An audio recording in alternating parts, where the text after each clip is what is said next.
How about some Funko news that you might be happy about, but you might not be happy about? Let's see.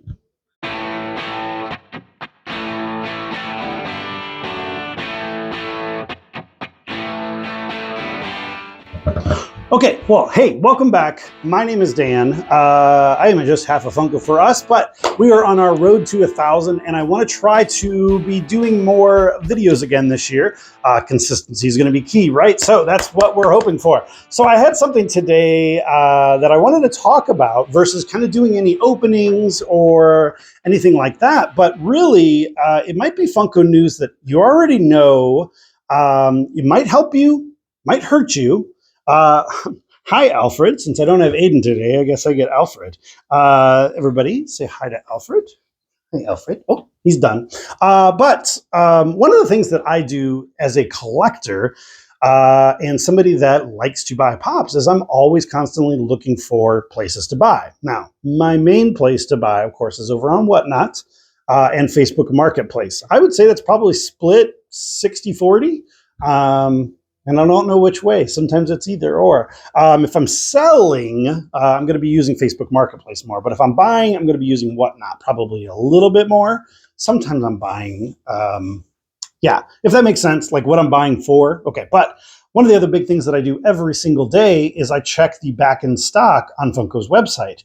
And I brought this up in another video a couple weeks ago, or a couple days ago now, or whenever you're watching this. I don't know. I'm just rambling. But I was wondering what you consider a grail, especially if it is locally available. Now, for example, the pop in question, and I actually shout out to Brianna over at the Exchange for saying it, but Art the Clown on Bicycle. Now, this pop does currently still have a $50 PPG pop. Now, I also posted this over on my Instagram. A couple of you chimed in there. Thank you for that.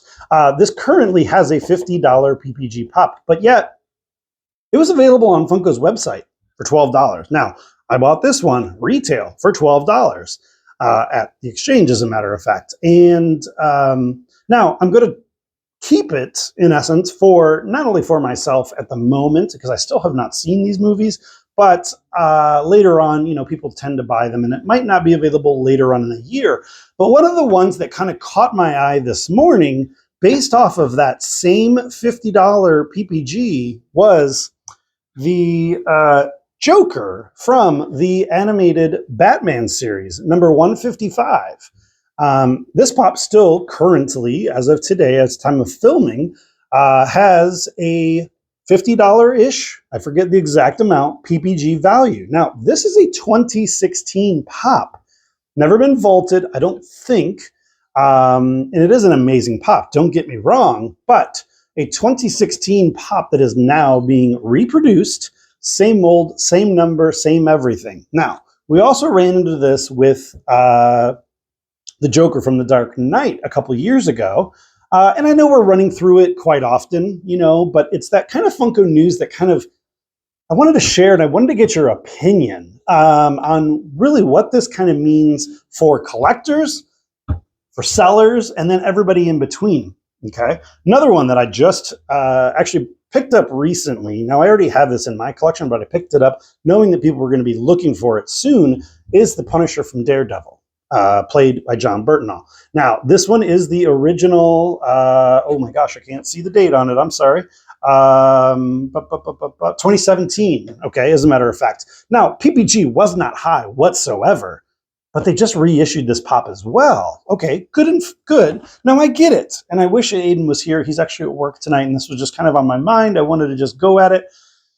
He and I have talked about this so many times, okay? And I believe it's good for collectors, okay? It's bad for sellers or people that might be in it for the money. Are you in it for the money? Because I'm not in Funkos for the money. Honestly, I'm not. Now, yes, Funkos have definitely helped me make my personal collection a little bit bigger by selling others. but it's not a profit that I'm like sitting here banking on. Okay. It is actually my third business of the 3 that I currently run. I did hit enough that I've got to pay it on taxes this year. So yay for me, right? But I think it's really good for collectors, though, especially people that are new getting into it. So, for example, to get the John Burton Punisher, there's going to be a flood of people that are looking for this pop here really soon because of the new Daredevil Born Again series that's coming out, which, if you have not seen that trailer, make sure you do, because I cannot wait. Same with the Art the Clown. You know, a lot of people missed it at the first time. That's why PPG went high. Now it's available again. Good. Great for them. That is amazing. This one, I don't know. Now, I saw that the Batman was available too. We had that, but I didn't have it readily available to grab. Aiden actually has his out of box on that one. But it's a good and a bad thing, you know, because yes, it's going to bring value down on pops, but are you in it for the money? Because if so, Funkos are not where you should be, honestly, my opinion. But that is my opinion. Take it or leave it. You know, I know the other day over on my Whatnot stream, somebody was asking me about like if a certain pop is a good purchase or not. And I go, whoa, whoa, whoa, whoa. Do you want the pop? Well, yeah, then it's a purchase, plain and simple. That's the way I feel. And I would love to hear your opinion on if that's how you feel as well, that if you want a pop, pay for it.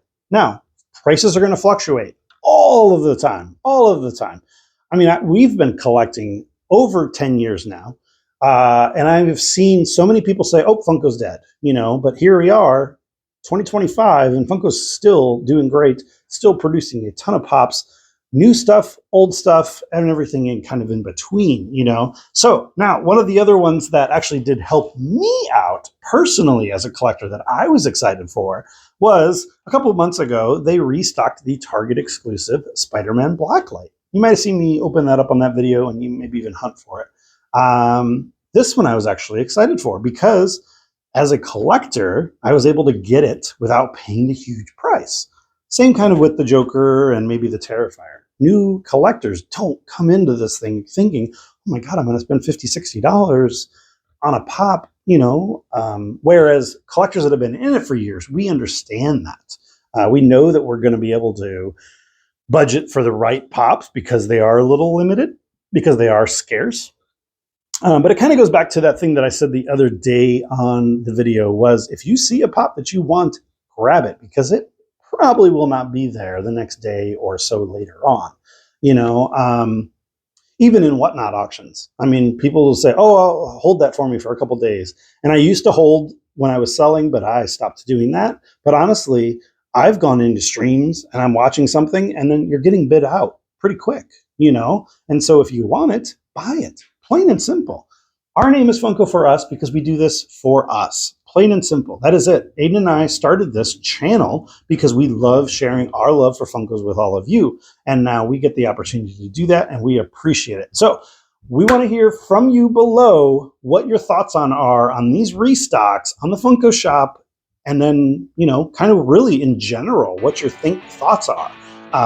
If you like restocks or if you think they're bad for Funko in general. Now, I'm going to say that with one more little thing on here that I know Aiden's kind of what he would say is, at the end of the day, Funko is a company that worries about their bottom line, plain and simple. So they're here for it, for the money. If we're in it for the money, that's not going to work out. But I want to hear from you what your thoughts are. Thank you so much for watching. I'm Dan. Missing Aiden, evidently Alfred took off too. So have a great day. God bless. Take care.